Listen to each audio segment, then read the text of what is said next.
Well, hello everybody, welcome back to the channel, and welcome back to Exploring Worlds. Now, this is a little bit of a special episode, as on the day that you're going to see this, not on the day it was filmed, but on the day that you're going to see this, which is April 14th, is for people who are very interested in Titanic. This is kind of a special day because this was in the late hours of today, April 14th, was when the Titanic struck the iceberg. And in the late hours of April 14th and into April 15th was when the Titanic went down and made its final plunge. So a very significant day in history, and a pretty historically emotional day. So what I wanted to do is I wanted to do a quick presentation for Exploring Worlds on basically what I could come up with to do for this special, which is going to be talking about Titanic in literature and film. And so I'm going to start off. I have a book review, which is part of a Exploring Worlds episodes, not just the singular book reviews. As I kind of planned this one out for the making of this episode. So the first thing I'm going to talk about, I'm going to start with my least kind of point of interest in this video, as first with a book review of Clive Cussler's Raise the Titanic. I reviewed this movie not long ago. And to tell you the truth, this book and this story, including the movie and everything, I didn't go for it as much as some other Titanic pieces of art out there. I don't know, I find that the story of raising the Titanic is kind of stupid, kind of cheesy, and just would never work, even though it's meant to kind of be a fantasy, a fiction. It's just... It's just kind of a ludicrous idea, and there's the side story of this Byzanium that was being transported on the Titanic, and they're looking for that, and the Russians are after it too. The KGB's coming after the US government to try and, in a race to get their hands on this Byzanium, and it just... The whole kind of, I mean, it is an adventure, but just all the fictitious things they added to the story just didn't suit the Titanic, in my opinion. It's, to me, there's a very significant kind of artistic feeling that you get from reading and delving into a lot of the stuff that's been made about the Titanic, and I think it best serves the story of this great ship to just be told as it is, even if there's like some sort of, like in the movie, a sort of fictitious romance, or you know, something else, something more like based in reality to add into the tension of the story of Titanic. But a lot of this extra kind of, I wouldn't necessarily say sci-fi, but kind of sci-fi-esque elements that were brought to the story, I didn't like that much. But what I will say is I respect the work of Clive Cussler. I've read quite a few of his books, and a lot of them are really excellent books. And a lot of the other events in history and stuff like that he chooses to delve into, the fictitious stuff that he adds to that, a lot of times does work very well. But it just didn't so much with the Titanic, in my opinion. And what I will respect, Clive Cussler is a very interesting person. Besides just his books, he's, you know, like similar to a James Cameron in a way. He's actually involved in a lot of scientific stuff and exploration and stuff like that, and at the same time writes these novels and co-writes these novels, which is really cool. There's an introduction at the beginning which basically talks about his deep interest in the Titanic, which I thought was nice, you know, like I respect the guy's interest in this matter, yeah, I just didn't go for this book as much as I think some other people did, and as much as some other books and artwork out there to do with the Titanic. Yeah, so that's my review. I think I'd just give this book a C+. It's worth a read once. It's part of the whole Titanic book package, I guess, but it's not the greatest book, and but I would recommend checking it out, at least once. So that's my review for Clive Cussler's Raise the Titanic. So this is an actual review. And next we're going to be moving on to, this is not a review because I've not read this yet, but I'm stoked to get into this. I can't wait to get into this and read it, and there will be a review on the channel for this, and eventually when it's finished down the road. And this is the classic A Night to Remember by Walter Lord. This is probably the most famous book written about the Titanic, and is the story in this supposedly was heavy inspiration, and the original movie too was heavy inspiration for James Cameron's Titanic. And I'm stoked to read this. This is a classic book. This is a very famous book and known to be one of the best accounts of the sinking of the Titanic. So yeah, very stoked to read into that. I ordered this not that long ago, and I'm sure most of you who are interested in the Titanic have heard of this book or read it or seen it, because it's that famous along the lines of this kind of thing. So yeah, stoked to read this, and sometime down the road you will see a book review for this, which I'm very excited to do. This is going to be the next book I start reading. Absolutely. Now, still along the lines of the book, I wanted to talk about these two things too. These are more magazines, and this is Centennial Entertainment's Titanic, The Truth About the Tragedy. This is a very good read as well. I have already read this one.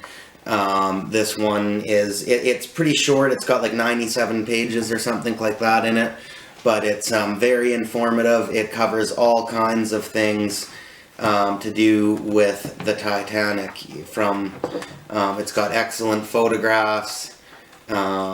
It's got all different, it's pretty much from the beginning of the end to the making of the ship, to all the passengers on it, to see a Titanic from bow to stern, sort of a map of the entire Titanic. It's got true or false, things about the real people on the ship. It's got true or false facts, and like facts, and then sort of rumors or whatever, and it goes like almost maritime legends or whatever. It goes from fact to false. It's got heroes and villains aboard the ship, actual letters, and yeah, it's an excellent book. I read it fully through, and I definitely I give this one an A. It's a very good, informative read, and I'm actually rereading this one slowly, because anybody who's watched my channel, I'm very interested in the Titanic, and I've always loved learning about it and stuff like that. So this is very, the facts in this are very good. This is probably one of the better ones out there to read just for straight up, almost point form kind of facts. So this is my notebook, and as you can see, I've been studying the hell out of this book, and all kinds of events and facts have been recorded down for my personal studies of the Titanic, as I just love studying the Titanic. So definitely, as you can see from this, I'm filling this up pretty quick, a lot of it with just this book alone. So I definitely recommend reading Centennial Entertainment's Titanic, The Truth About the Tragedy. And next we're going to move on to a National Geographic magazine for Titanic. National Geographic Titanic, Exploring the Discovery of a Lifetime. Again, National Geographic's always great. I always love reading National Geographic books, and especially the one about the Titanic. Well, there's been a few about the Titanic. This is the newest one, I think.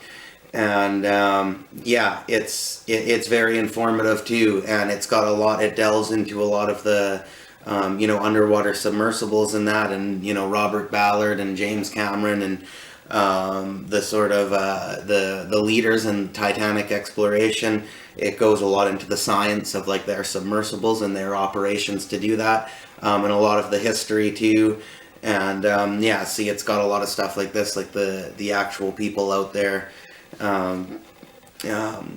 exploring Titanic. So yeah, this is very another very informative read.